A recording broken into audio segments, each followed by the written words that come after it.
Unscripted podcast. Talk that real. Marriage Unscripted podcast. Keep it honest, keep it real. We laugh, we cry, we learn. Welcome back to Marriage Unscripted podcast. Listen, I'm Coach Mo. I'm Coach Mack. We are so excited to have you back with us. Listen, if I haven't shared with you, we are talking about marriages. We're talking about relationships. We're talking real talk, authenticity, all the things. We're sharing with you personal reflections on about marriage, on what the word says, what the Bible says about marriage, what the Bible says about relationships, all the good things. And so you'll hear a little bit about our story throughout this process. So wanted to welcome you to Marriage Unscripted podcast.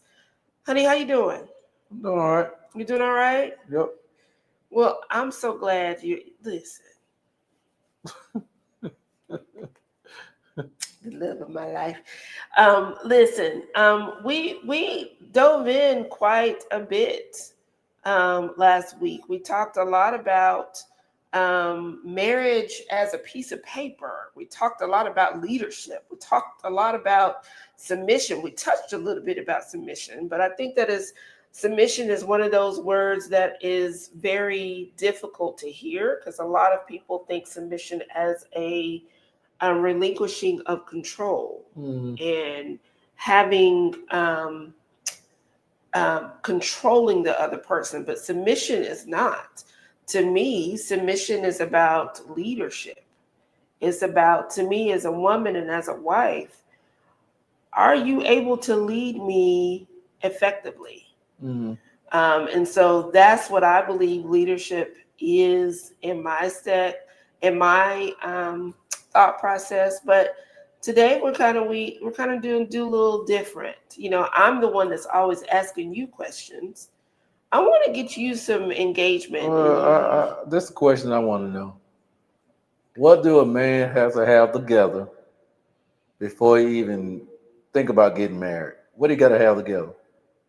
From a female's perspective? Yeah, from a female's perspective. I think for me, I can only speak from my mindset and from my thoughts. I think for me is you need to be able to have some goals. What do you want to do with the time that you have left here on earth? I think that's one of the questions that I asked you when we were dating.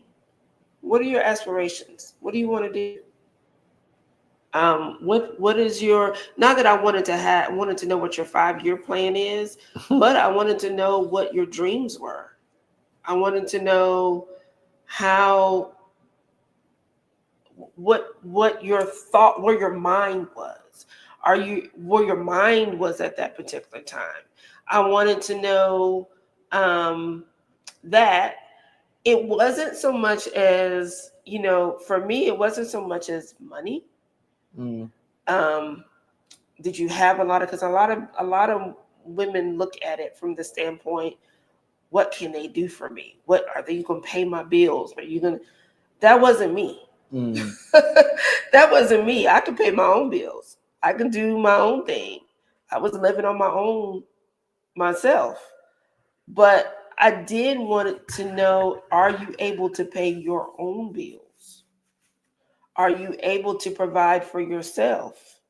Are you able to carry for yourself? And look, I did not want to, you didn't need to pay my bills, nor I didn't want you to come to me and thinking that I was going to pay your bills. That to me, that was a huge turnoff for me. And no, I don't think I ever paid your bills. No. I ain't never paid your bills. No. I won't let you do that no way. I pay my own bills. You pay your own bills. Even when we were going through a financial issue, you still didn't let me pay your bills. No, pay my own bills. What I'm gonna let you pay my bills for? I made those bills. I'm gonna pay them. Ain't no need me asking somebody to pay my own bills. I've been taking care of myself since I was 18 years old. See. Ooh, if y'all didn't see his face that he gave me right there. No, you pay my bills. No, there ain't no need for that. But there's a lot of men who think that, hey, I think a woman should take care of them. Should take care of them. They out of order. They way out of order. They out of order. They ain't being no man. Ain't no man gonna ask a woman to take care of him. They do. They do, but them the ones y'all women like to call mama's boys. No, I don't. I think it's deeper than that. So I'm like, call mama boys. I don't know if it's that we call them mama's boys. I think that is just a mentality that if they want me, they gonna do this for me. They want me, and some women fall for that. They fall for the fact that, oh, I gotta keep him, so I'm gonna get whatever he needs. Why would you do? Well, as a woman, why would you do that? I don't know. No, I do know. I think going deeper, I think it's because the crux of the matter, I believe it's because women are looking for something that they did not have as they were growing up. That's one. I also think that is the lifestyle that they have seen in previous instances. They've seen their parents or their moms or their fathers, they've seen them taking advantage of, not helping. They've seen that type of lifestyle, and they believe that's what they've got to do in order to keep a man. They've seen it instead of understanding, and they believe that they have to belittle themselves in order to say, I got somebody. But that's not really love. That's, I bought you. I'm paying for you. You see what I'm saying? I'm buying your love. I'm buying what you can provide for me that I can't. And then I also think that some women don't understand the value of who they are. I mean, that goes back to self-esteem and self-worth. Self-esteem and self-worth. Yep. I truly believe that is why women do that. They don't have to. And I also believe that men is going, I'm going to tell you, the men is going to continue to allow that to happen. Yeah, because they got somebody to take care of them. Take care of them. And so when you're saying that we call you a mama's boy, I think it's deeper than that. I really think it's deeper than that. My mama took care of me, so my wife will take care of me. Right. Nope. Wrong answer. Absolutely. And women go to that, and they believe that, and well, some women don't like that. I didn't like that. I can speak for me. Yeah, some women don't like that. Even when I felt like that I had to do certain things to keep someone, and then I come to the realization that I didn't. I came to the realization. It wasn't, of course, I went through my issues. I went through all that. But I never got to the point where I paid somebody's bills, or I took care of them, or I didn't do that. No, that I did not do, because truth be told, I was struggling trying to take care of my own bills. How am I gonna pay for somebody else's stuff? Right. So, and then I never felt like I needed somebody to take care of me in that regard, in a sense of what is referred to being a gold digger. That didn't sit right. That's taking advantage of somebody. It is. That is taking advantage. That's why I believe, because we've got people that take advantage of people, they have a bad sense of what relationship is and what marriage is all about. I never wanted to take advantage of somebody. That's being untrustworthy. Mm-hmm. So that's what I expected someone, and then it became, and this is when I was dating. I started looking at, what is your character like? Are you going to sweet talk me the first couple of weeks and then show your true colors? Show what your true character is?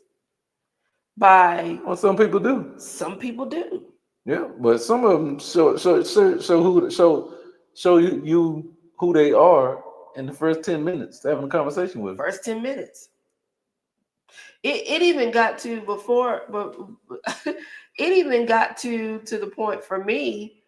I kind of knew what people expected in the first 10 minutes.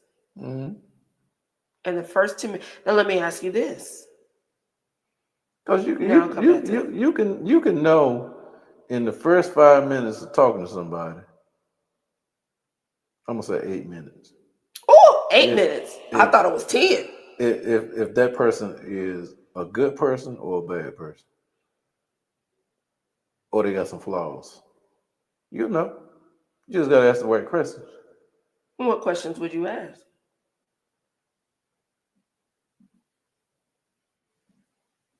Let me ask you something. How can you tell? As far as I don't ask a lot of questions.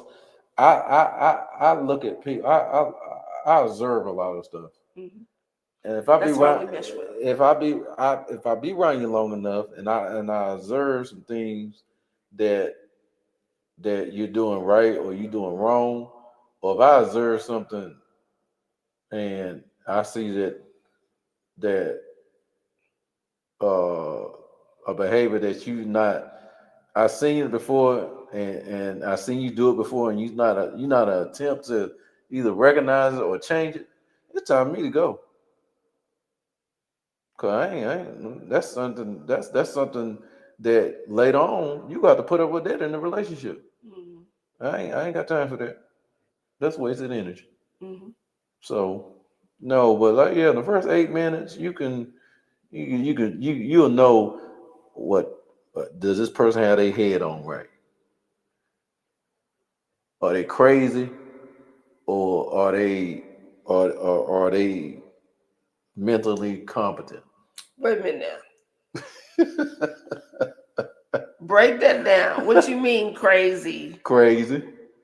Crazy. What does that mean? Crazy as a bedbug. Crazy. Like, like this, I'm talking to this person and they come out their mouth saying, you know, you come with me, you gotta stay with me. You ain't going to nobody else. That's jealousy. That's control. And that's control. I ain't hanging on. It's time to go. I ain't got time for that. And then you got the ones that's put up a sweet front, and deep down they got some self-esteem issues, or they got some control issues. Like this man can't even go outside and go to his car without you standing in the window peeping through the blinds. So that's control too. That's control. So I think a lot of people get mixed up between control and trust. Yeah. Well, a lot of people, I mean. So I think got trust issues. Got trust issues. Mm-hmm. And I think a lot of times people that have trust issues, there's some traumatic experiences. Yeah, I mean they've been hurt so many times. They're trying to bring that, or they're trying to prevent that from coming into. But what they're doing they're bringing old baggage into a new relationship. New relationship. and they're not healed from that. Right. And I get it because I think there were some things that I felt like that I brought into our relationship that I wasn't healed from. But I don't believe, and you tell me, I don't think I took it out on you. I think it was just something that I held in. No, you didn't take it out on me. I mean, what did you do? You would tell me about the baggage and stuff, and to me, I wasn't worried about it because it wasn't affecting me. So it wasn't nothing me to worry about. So I know it was something you had to work out on your own, but eventually you'll get there. Because you got a good head on your shoulders, and I knew you would get there. You always say you got a good head on your shoulders. Yeah. What does that even mean? Your mind is right. You ain't got no crazy mind where you people get crazy, got a crazy mind. They just fly off the handle and they got crazy stuff running through their head day and night. And they ain't got nothing, and look, ain't got nothing on their mind but how to get through the day. Yeah. Yeah. How I'm gonna get through the day. Ain't got no goals, no nothing. Don't want to do nothing, ain't trying to do nothing, ain't trying to do nothing, ain't trying to be nothing. But they just trying to make it through the day. That's a lot of folks out here that's trying to make it through the day. Yeah. Yeah, there's a whole bunch of people out here like that. But eventually you got to get something on you. If you want to be with somebody, you got to have something to offer in a relationship. You just can't walk in there half-ass. Well, I'm just saying, you can't walk in there half-ass and think this is what I'm bringing to the relationship. This is what I gotta put up with. Y'all pray for me, okay? You can't walk in there like that. You gotta walk in there like you got some sense. You gotta walk in there like you got yourself together. Because if you ain't got yourself together, a man, it don't matter, man or woman, they gonna recognize it right off the bat. This person ain't got themselves together. In the first 8 minutes. In the first 8 minutes. I know. That's just me. I look at stuff like that. So you knew that I was somewhat all right in the first 8 minutes of talking to me. That's right. Because when you won't, I would have turned and went the other way. Darling. I would. I'm just saying I would. I would. Well, thank you, Lord, that I got it together enough for you not to turn around and walk away. Yeah, I would turn and walk away. Because I ain't going to put up the one. I ain't going to put up. I'm going to put up no foolishness.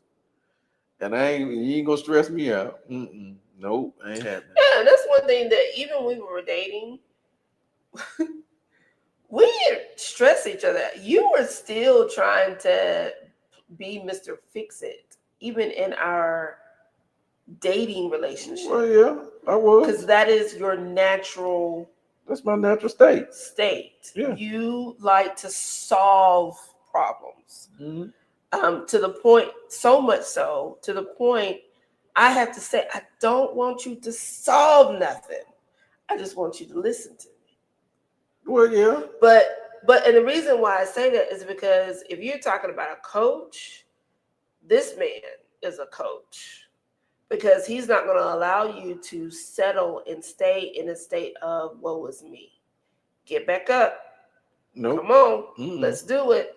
Let's get it together. That is him. Me, I gotta do woe is me a little bit. I gotta get myself together. It may take me a couple of days, maybe take me about a couple of weeks. Him, And I think for you, that's a type of military thing. You didn't have time for all that. Well, maybe that was not so much as military. Maybe that's just you. No, I was doing that. I was doing that when I was 16 years old. Yeah. It ain't got nothing to do with the military. I won't go lay down. I won't go lay down on the floor and have a little pity party. For what? I have no pity party. Ain't nobody got time for no pity party. Different. They emotional. Yep, I ain't having no pity party. I'm gonna Women get up. are emotional. I'm gonna stand back up, knock the dirt off my shoulder. That's not what you was gonna say. Knock the dirt off my knees and keep it moving. And women are emotional. Because I'm gonna figure out a way how I'm gonna get around it. I ain't gonna stay stuck. I'm gonna get around it, and once I get around it, I'm done with it. Nope. Yeah. I'm doing all that. Mm-mm. So you tell me, what does a woman have to bring to the table? Or what should a woman bring to the table? Make sure you got yourself together. What now? Break that down. When I say you got yourself together, make sure you got. First of all, most of them go to school, so they got an education. Make sure you got a decent job. Oh, and the other thing is, if you if you're trying, I know you go eventually you go have a breakthrough.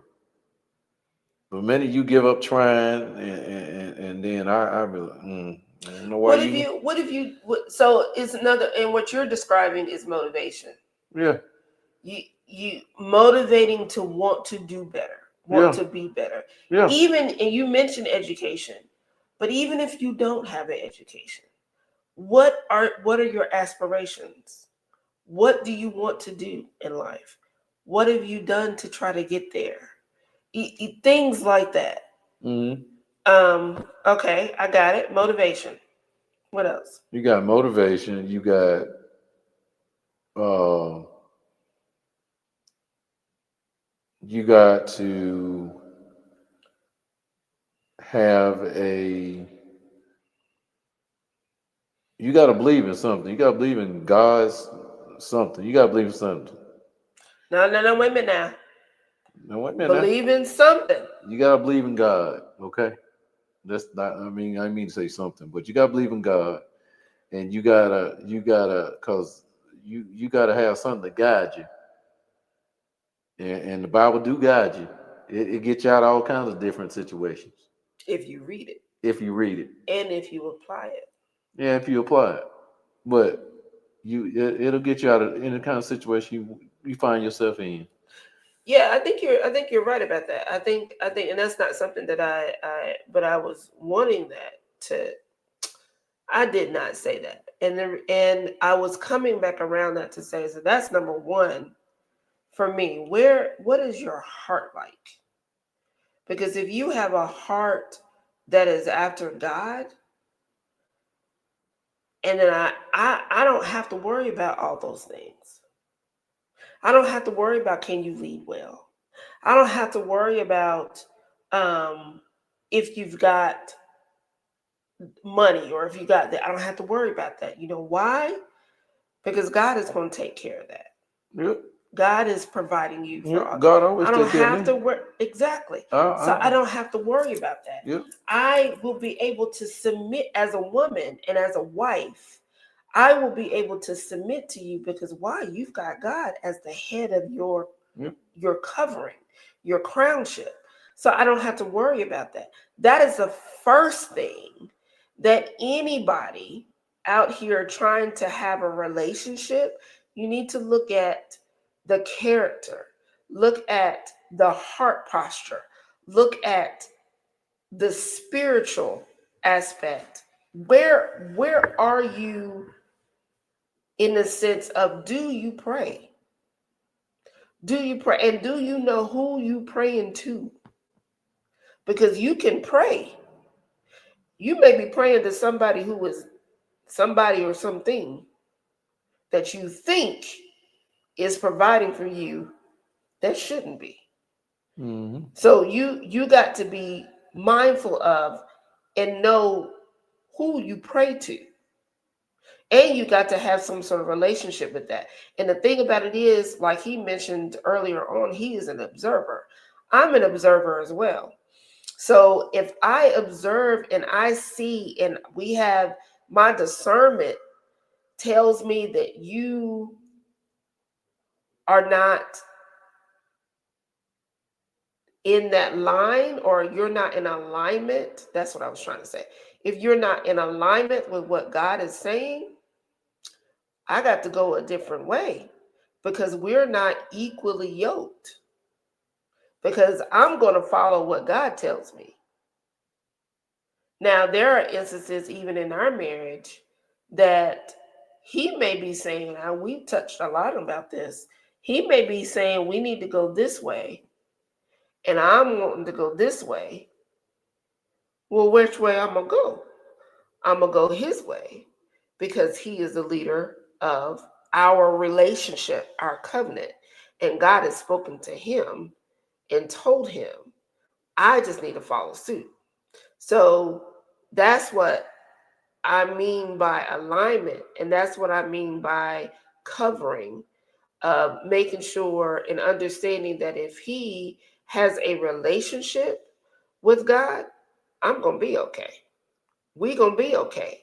And I think we have to understand as women, get in alignment. Know your role. Know your role. You are here as a helpmate for the man, for your husband. You are a helpmate. You are not the leader. Know your role. Know who you are. And then you'll be okay. Baggage. Baggage. We all got some. But the point of the matter is, do you need to bring that baggage into your relationship? I'm not talking about just marriages now, because some of us bring that baggage into relationships thinking that the other person, regardless if you're male or female, that they're going to be able to kind of make you whole. No.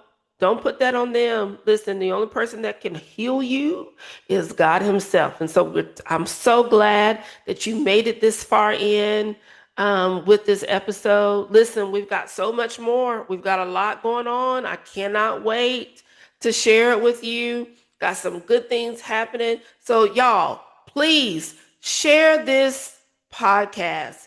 Share it to everybody you know. Comment, like, and subscribe, and we'll talk soon.